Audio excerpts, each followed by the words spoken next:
ካሊብ ተደባደቡ። በሚያሳዝን ሁኔታ ዳኒ እንግዲህ ካሊብ ላይ እንዴት ኤደን ጋር አብረህ ትሄዳለህ በማለት ጠፈጠፈው።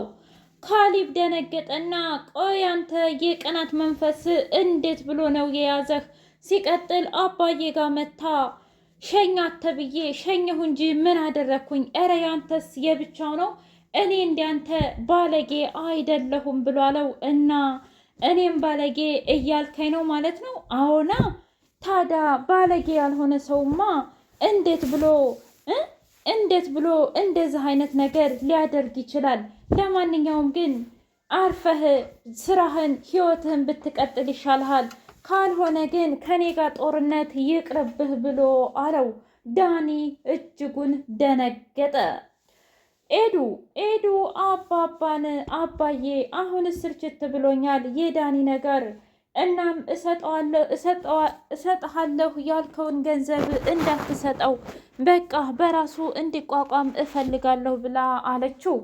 አባባ እንዴ ቆይ ላንቺም ነግሮሻል እንዴ ይሄንን የገንዘብ ጉዳይ? አዎ አባዬ፣ እውነት ለመናገር እሱ ነግሮኛል፣ ግን ደግሞ ቲና በቪዲዮ ፎቶ አንስታ ቤቱን የሚሸጥ ቤት አለ ቁጥሩን ሁላ ተናገረች። አባባ ደነገጡ።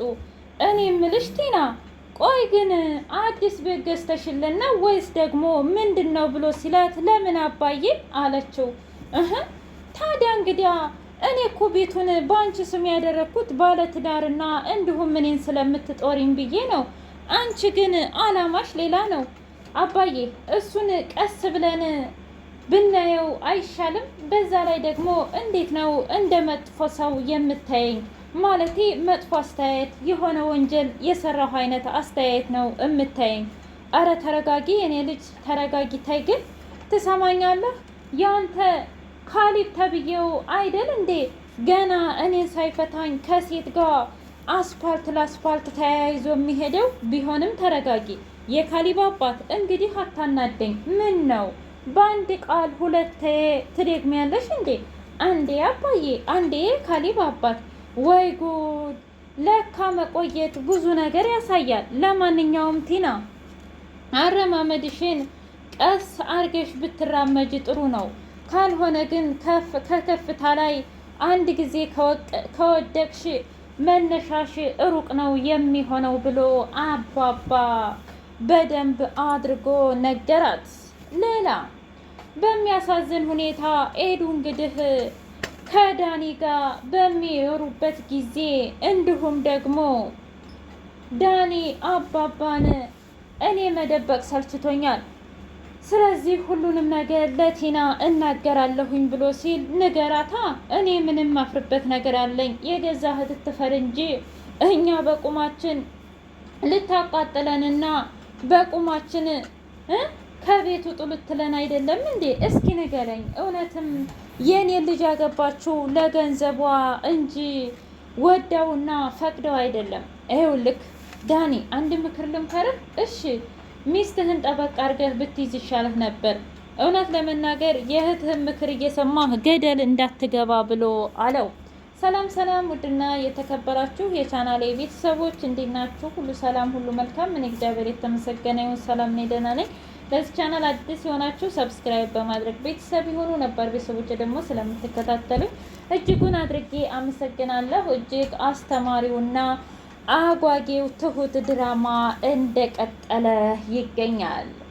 ኤዱዬ ቡና አባባ ጋር እየጠጡ አባዬ እኔስ ሁሉም ነገር ግራ ገብቶኛል ብላ ጠየቀችው። ምን ነው የኔ ልጅ? የዳኒ ነገር ነዋ። ምክንያቱም ዳኒ እህቱ ቤቱን እንደወሰደችና እንዲሁም ደግሞ አንተ ለዳኒ ገንዘብ ቃል እንደገባህለት ነግሮኝ ነበር።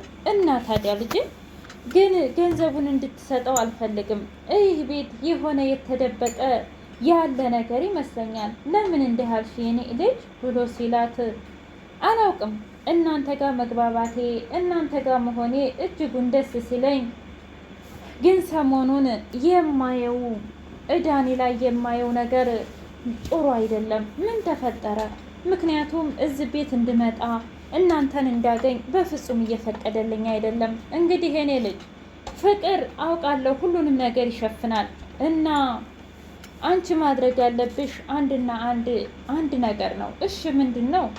እሱም መጀመሪያ ዳኒን ከሚናገረውና ከድርጊቱ በደንብ አድርገሽ መገምገም ትችያለሽ።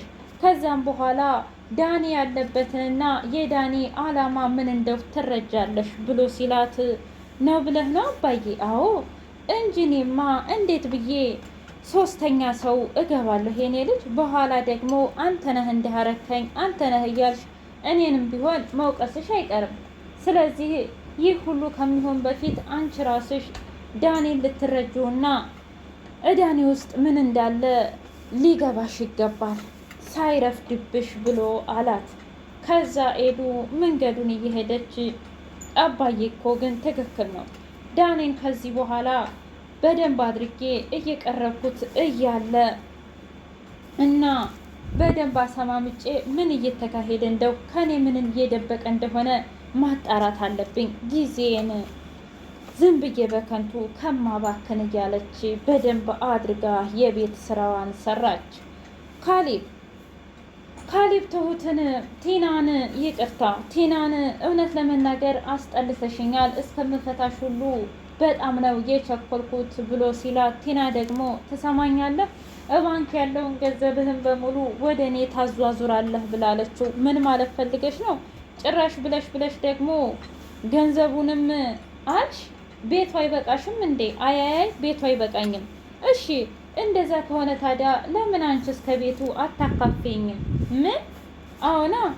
ቆይ እኔ የምልሽ መጀመሪያም ወደሽኝ አይደለም ማለት ነው? አይ እሱማ ወድጄህ ነበር። እና ታዲያ እውነት የወደደ ሰው በአንድ ጊዜ እንዲህ ይቀየራል ብለሽ ነው? እውነት ለመናገር ገንዘብ አንቺን ሲቀይር አየሁ። በጣም ትገርሚያለሽ ብሎ ሲላት፣ ነገርኩ እንግዲህ ተሰማኸኝ ስማኝ፣ ካልሰማህ ደግሞ የራስህ ጉዳይ። አይ ቲና መልሰሽ ግን እመኝኝ ትለምኝኛለሽ። ያኔ ግን እኔ በፍጹም አልሰማሽም። እኔ አግብቼ ልጆች ወልጄ አንቺ ደግሞ ጎዳና ለጎዳና እየሄድሽ እኔ ባንቺ ስቃለሁኝ። ጠብቂ ዝም ብለሽ ብሎ ረግጧት ወጣ።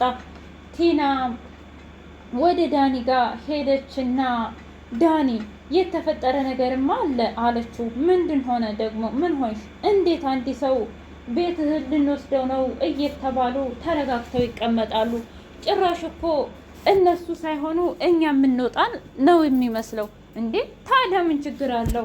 ማለቴ እኛ ልንወጣ ይሆናላ። እየቀለድክ መሆን አለበት። ይኸውልሽ ቲና፣ አሁን ብትታገሽና ትዳርሽን ብትይዥ ይሻልሽ ነበር።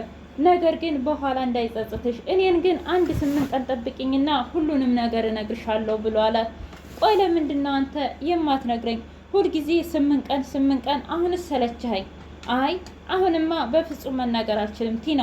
ለማንኛውም ቀስ ብትይ ጥሩ ነው። ካልሆነ ግን በጣም ያሰብሽውና ያቀርሽው ነገር እመኝኝ ይበላሽብሻል። ያኔ ደግሞ አንቺ ታብጃለሽ ብሎ አላት። አንተ ሁሌ ለእኛ መች መልካም ነገር ትመኛለህ ብለህ ነው? ሁሌም የምትመኘው መጥፎውን ነገር ነው ብላለችው። አረ እንደዛ አይደለም ቲና፣ ነገር ግን እኔ እውነቴን ነው የተናገርኩት። ግን ደግሞ አንቺ እንደመሰለሽ እንደመሰለሽ ብትሄጅበት ይሻላል እሺ ብሎ ልኳን ነገራት። ካሌብ አባባንና ትሁትን እንዴት ናችሁ? ሁሉ ሰላም ነው ብሎ ቁጭ አለ። ከዛ እኛ ደህና ነን። ያች ልጅሳ ዛሬ ሁለቱም አብደዋል። ምክንያቱም ዳኒም ከኤደን ጋር ስላየኝ፣ እንዲሁም ደግሞ ቲናም አንቺን ፈትቼ ምርጥ ሚስት አገባለሁ፣ እንደውም አባዬ ያለኝ ሚስት ነው የማገባው፣ ድል ያለ ሰርግ ሰርጌ ብዬ አቃጥያት እየተንገበገበች ነው። እንዴት ምን ሆኖ ወዴት እያለች ብቻ ወሬ በደንብ እየሰለቀች ነው ብሎ አለው። አይ ትሰልቃ፣ እንደዚህ እኮ ነው፣ ተዋት ብቻ ምን እንደሚፈጠር አብረን እናያለን ብለው ዝም አሉ። ኤዱ መታ ቡና እየጠጣች ባለበት ሰዓት ትሁቴ በጣም ናፍቀሽ ነበር፣ እውነት እንዳንቺ አይነት ሰው ጋር ቤተሰብ መሆን በጣም ደስ ይላል ብላ አለቻት። ትሁቴ እኔስ ብትይ አባዬን የመሰለ አባት፣ አንቺን የመሰለች እህት ስላገኘው እጅጉን ደስ ብሎኛል። አሁን ቡናውን ልስጣችሁ ብላ ስትል አንቺ ቁጭ በይ አባዬ እኔ ሰጠዋለሁ መልካም አባት ነው እያለች ማመስገን ጀመረች። አባባ ደግሞ በረካ ሁኝ ልጄ፣ ሁሉም ነገር እንደሚስተካከል ተስፋ አደርጋለሁ እና ግን ጊዜሽን ሳታባክኝ በቅርቡ ሁሉም ነገር አስተካክለሽ ወደ ራስሽ ተመለሽ ብሎ አላት። በቀጣይ ቲና ኤዱን ምን ታደርጋት ይሆን?